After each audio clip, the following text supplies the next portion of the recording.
somebody compliments his woman on a dress that he bought, that makes him feel good. On a pair of shoes, a bag, anything, hair. Trust me, when he paid for that and somebody, y'all go out and somebody says, I love your hair, that makes him feel good as a man.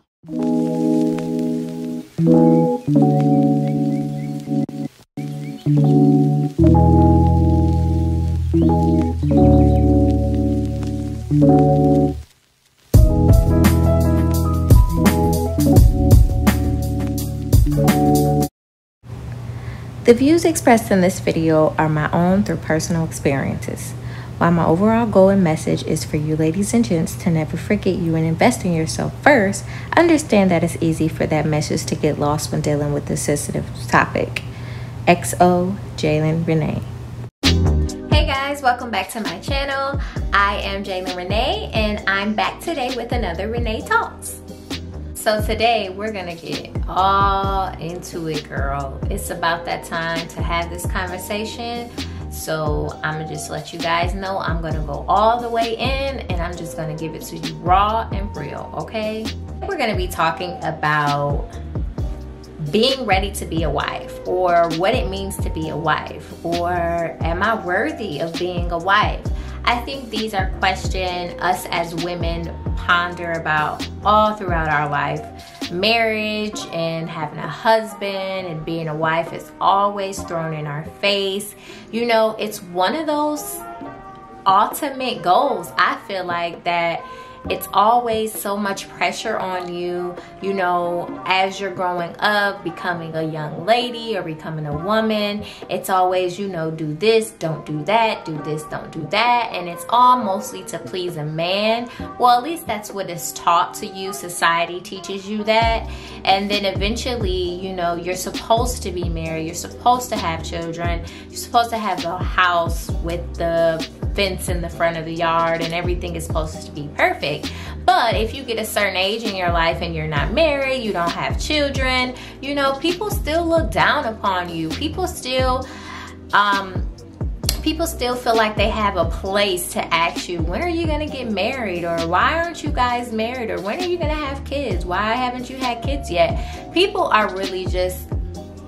really love to step out of their boundaries, and if you don't put your foot down, number one, and number two, if you don't know who you are, that can really get to you. So let's just have a girl talk. Let's have a discussion. I'll share my opinion with you guys and what I've learned through experience throughout life. And also I'll just share some tips with you guys as you go through, if you are already married, or if you're looking to get married, if you want to get married, or if you're even on the fence and like, I don't even know if this is for me or not. So before I start, I'm gonna give some background on me. So first things first, I am not married yet. I am not anybody's wife yet. Of course, me and Babe have conversations. We know we both want to get married. We know it's something we both want. We just have our own personal beliefs on how to go about it. I do live with my boyfriend.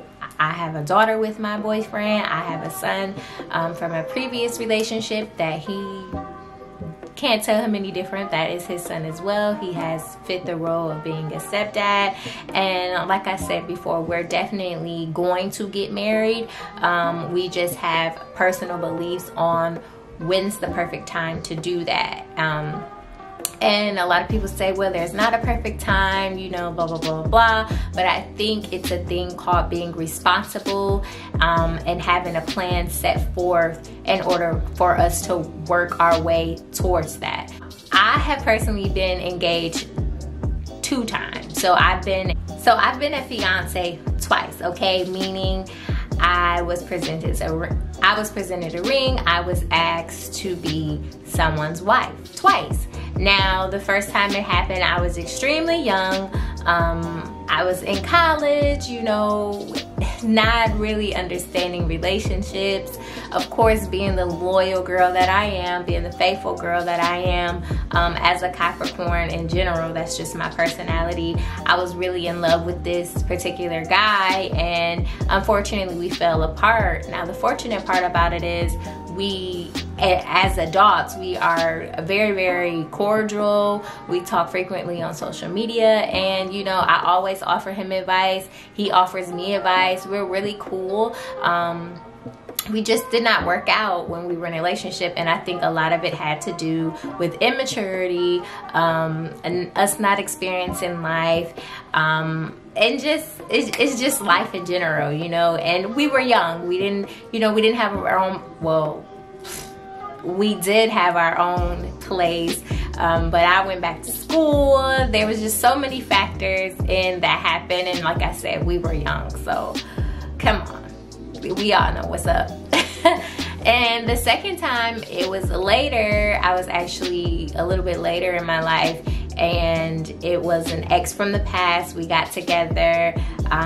He was military, and things just fell apart. It's an interesting way how the things fell apart, but in the end it taught me a big lesson, and in the end I definitely see why it did not work out. Literally that fell apart like 2 days before we were supposed to get married. So yeah, it was really interesting falling out, but all in all, you know, I have love for everybody. I don't hold any grudges. You know, at the initial start of everything falling apart, of course you're hurt, you know, you're mad, you're angry, but eventually as you go on with life, you start to learn why that particular relationship didn't work out. And it's not always one person's fault. Most of the times it's both parties' fault. And the biggest thing I learned through those situations is to make sure you take a look at yourself instead of looking at the other person. So instead of playing blame game back and forth, take all of that energy and look in the mirror, study, pray, do whatever you need to do, meditate to figure out what was it about you and what can you do to make this next situation that you find yourself in a lot more better. That second engagement that failed, I was over it. I'm like, okay, I really have to figure out what it is about me. What am I doing wrong? You know, am I choosing the wrong guy? Am I just ignorant of information I need to learn? And at that time, God placed a mentor in my life, and I learned so much about life in general, but especially about relationships. And she recommended me to do a study, just cleanse myself and study and learn everything I could about relationships. And I read various different books, but the book that was the most captivating to me and that taught me the most was this baby right here. Oh my gosh, it's Understanding the Purpose and Power of Woman. It's by the legendary Dr. Miles Monroe, and let me tell you, this book is so powerful. Like, I'm so surprised people don't talk about it more because it's just filled with so much. And honestly, I'm due to read it again because I haven't read it in a couple of years. So to be honest, like, a lot of this stuff, I'll probably perceive it differently now, since I'm a little bit more mature and I've went through other situations since that last breakup. But this book is extremely, extremely powerful. It starts from the very beginning of time, and it speaks about, you know, why women are created. And that's gonna lead me to my first point, is number one, being whole. So this first point has so many parameters to it. But I'll just start with this first footnote. Being whole to me means knowing who you are, knowing why you're that person, knowing where you came from, knowing why you came from there, knowing you as a being, you as a spirit, who you are, and being whole in that. And this book walks you through that, starting with you being a woman. Like, why did God place women here? You know, what are our jobs here? And not even just God, because I know everybody has different religions, you know, the universe, whatever it may be that you believe in, the higher power. As a woman, why are you here? What are the qualities that you have that men don't necessarily have? So being whole, what do I mean by that? Being whole means you accept you completely as a person. You know, we all have flaws. We all have those things that we're not so proud of. But do you accept those things? Are you willing to accept those things about you? And instead of using certain things to maybe hide those flaws or maybe fulfill those faults, are you okay with just accepting you as who you are? When somebody compliments his woman on a dress that he bought, that makes him feel good. On a pair of shoes, a bag, anything, hair, trust me, when he paid for that and y'all go out and somebody says, I love your hair, that makes him feel good. Speaking of being whole, as if you can literally be by yourself for a period of time. You don't necessarily need a relationship. You don't necessarily have to be dating someone. You don't necessarily have to be speaking to someone, you know, to feel fulfilled. You don't have to have a date going somewhere. You can go to the movies by yourself and sit and watch movies. And let me tell you something. I thought that was so mediocre when I was challenged to do that. Like, oh, can you really go to the movies by yourself? And I'm like, yeah, I can go to the movies by myself. And I did it, and I felt so uncomfortable. Like, it was so crazy. So in the beginning of that second breakup, I learned that I really do struggle with being alone. Another red flag for me was I didn't have anybody to really talk to. So of course I had friends, I had family that I could talk to, but I found myself not wanting to speak to them. I wanted to speak to someone that I was intimate with, or that, you know, I felt that was a third party. And that was kind of a red flag as well, in my opinion, because hey, here you got you have you. There's so many things you could do for you, but the only thing you can think of is speaking to a third party. So that was really eye-opening to me, and it's hard to look in the mirror and admit that. It's really, really hard, you know, to be like, I need someone. I don't feel whole without having, well, not even I don't feel whole. I don't feel complete without having someone else here. There's so many things I could have been doing, investing in myself, reading books, learning new things, but the only thing on my mind was having that third party person. So that was a part of me struggling with being whole, being, you know, being acceptance of myself, being able to be like, I'm just with me and I'm good with that. And honestly, guys, that takes some practice. It takes some time. It takes some crying. It takes some getting angry. It takes a lot to really be truthful with yourself. It really, really does. It really, really does. Especially as a female, because again, we're taught, you know, to be that wife, to have a relationship. And come on, most of us really want a partner. Most of us really want somebody that we're in love with, you know, that we can grow with. We want that, we really do. But you cannot do that if you're not whole yourself. The old saying usually goes, you know, if you don't have you, you can't have anyone else. And that is so true. If you're insecure, if you're depressed, if you're stressed out, there's no way you could there's no way you can latch someone else on and carry both of you. And most of the time, the other person's not going to be the one to crumble because you're investing everything in them. You're going to be the one to crumble because you have not maintained your own self. So being whole, being 100% okay with you is so important. Of course, you're always going to have those flaws. You're always going to have those flaws. But the most important part about that is making sure you work on them. You cannot spend your time investing into someone else consistently and leaving yourself on the deep end. If you know that you haven't something you need to work on, and it's like getting really really bad or becoming a real strain or a real stress, you need to cut some time and take some time and work out on that. So what if that third party has to wait? And if they leave, so be it. You need to take time and invest in yourself. And most of the time, if that person isn't understanding of you needing that time to build yourself and to take care of yourself and invest yourself, they are not the person for you.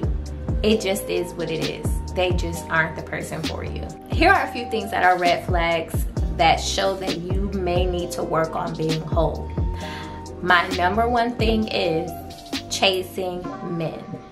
And that could be anywhere from catering to a man prematurely. It could be anywhere from just constantly feeling like you need to prove yourself to a guy, investing in a guy that hasn't invested the same amount of time, money, materials, whatever into you. Do not chase a man. I have spoken to so many men, and this is one of the number one turnoffs from them: being chased. Men are natural predators. They like to hunt. They love it. They love a challenge. They love when a woman tells them no. Well, real men anyway. Real men like when women tell them no, because that just makes them want to work harder, okay? Do not chase a man. It is a turnoff. This book outlined that for me so much. Like, he went into great detail about that. Do not chase a man. You cannot chase a man. Let him work. A man that has to work feels rewarded when he gets the reward, whatever it may be. May it be a kiss goodnight, may it be a text first, may it be a random picture that you send. Men like to be challenged. Hey, can we go to the movies? Oh, not tonight, you know, I'm kind of busy. You know, don't always be so available. Make your time exclusive, make your time limited, and make your time about you. He needs to work around your schedule, because guess what? The more he has to do that, the more he will see, hey, you know, I gotta put in a little bit of work for this lady, you know, and she's not extremely available. Those are the women that men like to go for. I'm just saying, that's just from what I've been told and what I have studied, okay? Don't beat me up. Don't be easy. Do not play this easy. A tiger likes to hunt, a lion likes to hunt. Don't be easy. Don't have your hand there and him ready to take from it. No, that's not how it works. Because in this book, again, I'm going to keep referring to it, and in the Bible, and any universal type of stories or parables, it's always been the men are the providers. Men provide, okay? So if a man feels like you're doing all the work, what is he gonna do? Hey, sit back and say, hey, I mean, I ain't got to do nothing. She got it. She got it. Oh, she's setting up all the dates. She got it. I'm not worried about that. The prey. Let them chase. Let them put in the work. Let them put in the time. And that's not to say that you want the man to be pressed for you, or you want him stalking you or anything like that. It's just the simple things. Just don't be so available. Don't be so available. Be a mystery, you know. Make him ponder. Make him wonder who you are, what you're about. Make him want to be in your presence. Make him want to invest his time to try to figure out who you are, you know. This piece out of Miles Monroe book, and I'm gonna start reading this again today, so but anyway, it says, if we ignore or don't know God's purposes for us, we are in danger of hurting ourselves and others. When purpose is not known or is rejected, abuse is inevitable. If you do not know, first, the purpose of being a woman, second, a purpose of being a wife, you are going to hurt yourself, you're gonna hurt others, which is abuse. You're gonna abuse your purpose. It's going to get abused. It's gonna get abused. Oh, the next tip I have here, I just took some notes. Know what being a wife means. Now, from just putting myself in the position to be around people that could teach me, that I could learn so much from them, I learned this important factor of knowing what being a wife means and affirming that you're already a wife. So once you get to the point where you know what being a wife means, then you need to affirm that you're already a wife. So your husband is not gonna come meeting a girlfriend. He's gonna come meeting a wife. A man knows his wife. He knows if a woman knows if she's a wife or not. So it's about you saying, I'm a wife. Like me, I'm not married yet, but baby, I'm a wife. Now there's some stuff I can work on, just like anybody else, but I'm a wife. I am a wife. I'll refuse to stay for the rest of my life as a girlfriend. I'm a wife. So when a man approaches you, be sure you have built yourself up to already be a wife. In that moment, you're already a wife, okay? When a man finds a wife, he finds a good thing. You're a wife already, okay? Once the guy gets there, you're a wife. So, the definition of a wife from dictionary.com is a married woman considered in relation to her spouse. Simple as that. I think it's really important for you to come up with your own personal definition of what you feel being a wife is. That's extremely important on what you view as what a wife is. You have to know, what you think a wife is. Not just going by what social media tells you, what the church has told you, any of that. You have to know for yourself, this is what I consider being a wife. These are my standards that I'm holding myself to as a wife. And this is what I'm going to do for my spouse. This is what I'm going to do for my children. This is what I'm going to do for the people around me as a wife. You have to know that. You have to walk in that. You cannot just go in this blind with looking at someone's Instagram picture and saying, oh, they're a wife. We post a picture on Instagram, hugged up, and that's what being a wife is. No, being a wife is work. It takes a lot of mental work, a lot of physical, psychological work, and you have to want to go into it, and you have to know why you're going to it. And that's another thing, intention. Intention is extremely important. Why do you want to be a wife? Why do you think being a wife is for you? Why do you think being a wife is a good thing you bring to the table to say, I am a wife? Besides having a ring, besides having a marriage license, besides maybe having your spouse's last name if that occurs.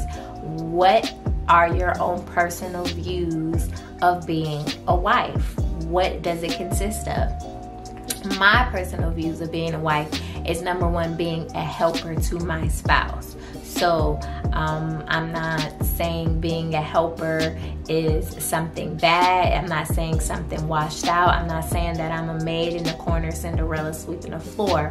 What I'm saying is, as a woman, and my qualities and my abilities as a woman places me in a position to be a helper to my spouse. Now, does that mean I'm not gonna be able to have my hand in business or the finances or anything like that? Absolutely not. I'm gonna be the one that has my hand in stuff. Of course, my position as a helper is me bringing visions to life. My position as a helper is getting him to see, oh, maybe that business plan will work better this way. My position as a wife is to make sure the house is clean when guests are over. You know, my position as a wife is maybe, oh, maybe my husband did throw his dirty underwear in the middle of the floor, but maybe I should pick that up because somebody might come over the house and we don't want dirty underwear in the middle of the floor. So to me, my position as a wife is being a helper in so many aspects. So many, it's just so complex, but I'll just put it as one, as being a helper. And that does not make me forget about who I am. That doesn't make me forget about myself. It just enhances my responsibility, as now I am responsible for assisting my spouse and bringing his visions to life. And I'm also responsible for raising my children and making sure their visions come to life, and making sure if I don't know something, I research it and figure it out. Or to make sure I'm there when they need a shoulder to lean on, you know, when things aren't going the way they vision, make sure I can be that mental support for them to move forward. So as a wife, I think, you know, the society gets you caught up in the fancy pictures and vacations and, you know, the long love letters and things like that. But really, it's such a serious thing. Like, it's really building an empire, like really building an empire. And it took me a while to get to that level of thinking. And I'm just going to be honest, is because the way I perceive what I learned in church, you know. To me, marriage is a business transaction. It definitely is. You know, the person you marry is a part of business. That is definitely a business transaction. Now, that's not something bad, because guess what? A person that you go in business with, you should trust them. You should have some type of love for them. And you should be able to confide in them. You should be able to lean on their shoulder. You should be able to brainstorm. You should be able to speak with them about anything. Say you have $1 million here and this person has $1 million. Of course, if you guys put your money together, you'll have $2 million, and then you can invest it in something else and it can turn into $50 million. However, you're not going to put $1 million with somebody that you don't trust, right? So it's definitely a business situation, definitely. Now, are there other factors to that? Love, trust, and confide in somebody that can raise your children and has the mental capacity and the maturity to raise your children. Of course. But if you compare a marriage to a business transaction with added on characters, it will make sense. It will make a lot of sense. And once again, I don't want to offend anybody. I'm not dumbing down the ideal of marriage. I think marriage is absolutely beautiful. But for me, for my situation, for my relationship, we definitely view the ideal of marriage as a business transaction. We love one another. We want to grow one another. We want to build an empire. We trust each other. You know, we're in this to the end. It has to get to a position where you guys are both on the same page. You both understand where you want to go, where you're going, and what comes next. I feel like a lot of marriage these days turns into a divorce because there's not a clear understanding. There's not a clear purpose, goals. There's not a clear path. And eventually those two people fall apart. Rather, it has to do with cheating, money, whatever. That all deals with not having clarity, not having the same vision, not having the same goals, and not having the same path in mind. Girl, yes, a man is a provider, but you gotta have something to bring to the table.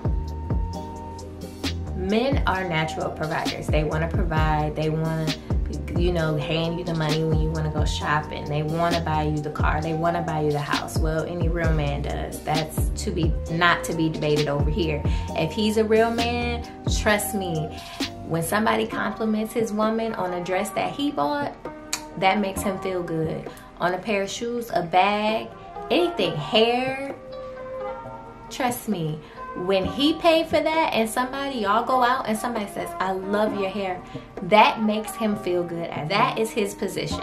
That he is doing what he's supposed to do. That is his position. I don't care. Ain't no argument here on that, okay? But you have to have something to bring to the table, and it cannot just be looks. It cannot be looks. Looks are a bonus. Looks are great. Looks are awesome. But when he gets in the room and his back is against the wall, can you be ready to step up front and take charge for him? Can you be ready to say, this contract is a little bit funny. This is not right the way they have this worded. It's not fair the way this is worded. What can you do? Can you bring something to the table other than looks and sex? Is there something else that you can bring to the table? Have you sat down and evaluated the qualities that you have in yourself versus those things that you don't like so much about yourself, or not even that you don't like, that you want to change or get better? You have to know who you are first, and that's all a part of being whole. You have to know who you are. So to end this video, I know it's kind of all over the place, but I really wanted to have this talk because I think nowadays you either have two versions, well, three versions of women who want to get married. They'll do anything to get married. Doesn't matter if they don't know what marriage is. They don't care if they know themselves or not. They don't care what's going on. They just want to get married, okay? Then you have these middle women that are like, I really don't know if I want to get married right now. Do I really want to invest my time in this guy? I really don't know. And then you have this third level of women that are just like, I don't care. I don't need a man. I'm by myself. I don't care, blah, blah, blah, blah. And that video is for another day. And it's okay to be independent women. But like I said, that video is for another day. So we have to be mindful of, number one, knowing who we are first. Knowing who you are, where you want to go. Know who you are. You know, we watch these movies where these women have stayed with these men for 30 plus years and the marriage is falling apart all of a sudden, and she's like, why? Because she forgot about herself. She invested everything into this guy and she forgot about herself. Or the vision that they had was forgotten. Or the path that they first developed when they first got together has left. Most of the time, that's the reason. I hope what you ladies take from this is to make sure you're good with yourself. Make sure you're good with yourself. And I feel like no matter what level of good with yourself you are, you always should be learning more about yourself. You always should remind yourself who you are. You always should make sure you're staying on top of your game, improving yourself, reinventing yourself. Don't ever continue to be the same person. Make sure that you are investing in yourself, you're reinventing yourself, you're climbing yourself to the next level every single time. There's no reason why in 2020 you don't have a goal, that you're not working towards that goal. Marriage is fine. Being a missus is dope. It's cute, it's nice, whatever y'all want to call it. But just make sure you're climbing to a higher level for yourself. And trust me, a man will notice a woman that is putting in that work for herself, and he will make you a missus. He will. He will put that ring on it and be like, yup. Or he will at least say, this is what I want. This is what I want for us. This is how I want us to be. And he will start investing in you guys' future. He will do it. He will. He won't have a choice because you're that damn good of a woman, okay? So, I hope you ladies enjoyed this video. It was definitely fun talking. And if you guys have any comments, please comment below. I'm the type of person, I love to hear everyone's opinion. I believe I can learn something from everyone. So please comment down below, share your thoughts, share where you are, and make sure you like and subscribe. And I'll see you ladies and gents next time. Bye.